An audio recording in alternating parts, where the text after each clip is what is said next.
Are we just looking at each other, you sure? Start whenever you're ready. Butch, Milbrandt, Jamie Peha, always nice to see you. Jamie, it's always a pleasure to see you. We've been working off and on in the industry for years, and I was excited when they asked if I would interview you today, particularly because you were just awarded from Seattle Magazine in their Best Washington Wineries, the best Merlot under $20 for Milbrandt Vineyards Traditions Merlot. Yes. And that was the 2006. Yes. I was excited to get that. That was wonderful. It's wonderful recognition, and I'm so happy because I know really your wine brand is really new over the last few years. Oh, we only started in 05 producing wine. In 05. But we started planting grapes in 97. So we've been at it a while. We sell grapes to about 60 other wineries in the state as well. Right. So how does it feel after being recognized as a major grape grower in the state? Taste Washington and do some fun things. We even have a vineyard tasting table today where we're exposing one of our vineyard sites too. So. With different brands who are using your grapes. Other wineries that are using our grapes are pouring other wineries' wines there today to show what the vineyard can do. How much Merlot do you actually grow? We probably grow about 200 acres of Merlot. Okay. Which is a good size. Good size. Okay. And so tell me, the description in Seattle Magazine about your wine was that it was a classic Washington State Merlot, which of course I love. I'm all about Merlot. As you know, I have an event coming up called Merlot Gone Mad, which you'll be at on May 2nd at the Tulalip Resort Casino, featuring 52 Washington wineries all pouring Merlot. Because you know Merlot kind of went sideways there for a while, and now it's back, and so we're trying to get back on the bandwagon and show the rest of the world why Washington State has such great Merlot. So from your perspective as both a grower and an owner of a winery, why is Washington Merlot so good? Well, I think it's because Washington has, as the Washington Wine Commission says, the perfect climate for wine. Right. Washington is the best place, I think, to grow Merlot because the soils are deficient in a lot of ways where we plant our grapes. The daily heat is, astronomical, which really helps the vine to struggle, but as well helps it to grow and create those berry flavors in there.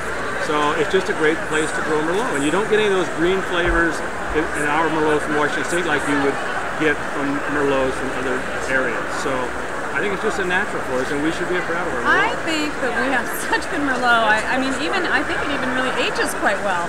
And I opened an older bottle the other night, and I thought to myself, if you weren't from Washington State and you weren't a Merlot drinker, you might actually think it was a Cabernet. I mean, it had that much body and that much structure. And I've actually heard that a lot of wineries actually do blend a lot of Merlot into their other varietals to sort of bring them up a little bit. Especially in a Cabernet Sauvignon, because it softens the Cabernet, gives a little more fruit, some texture, and maybe softens the tannin a little bit. So we use Merlot in all our Cabernet Sauvignons that we make. Very, very.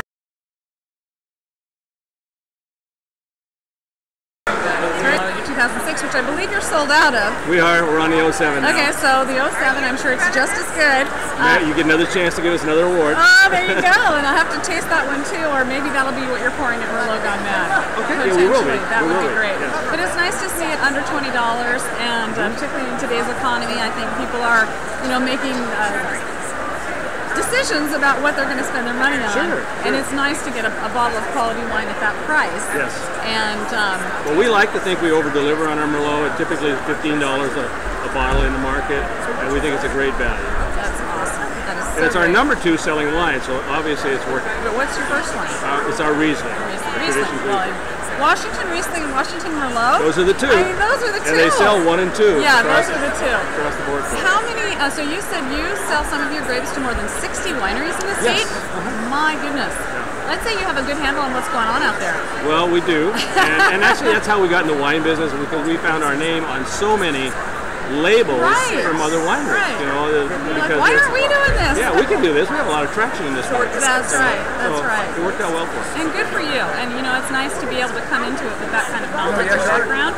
And I'm sure that the wineries that you're selling grapes to, as well. I mean, they're interested in what bringing that to the table as well. And they're very good. They're very good wineries. If I started rattling off, you would know who they were. They've been around for a long time, and they make great wines and get high scores. So we're proud of our fruit. We're proud of our wine. and we're happy. We're doing well in this business. That's great. Well, congratulations to you. I'm so happy for you, and I look forward to seeing you at Merlot Gone Mad. I'll be there. And I'll look forward to tasting your 2007 Merlot. We can do that right now. Let's go. Let's go do it. Thank you. Thank you, Jamie. Oh, I don't know where he is. How did What are we you doing? do?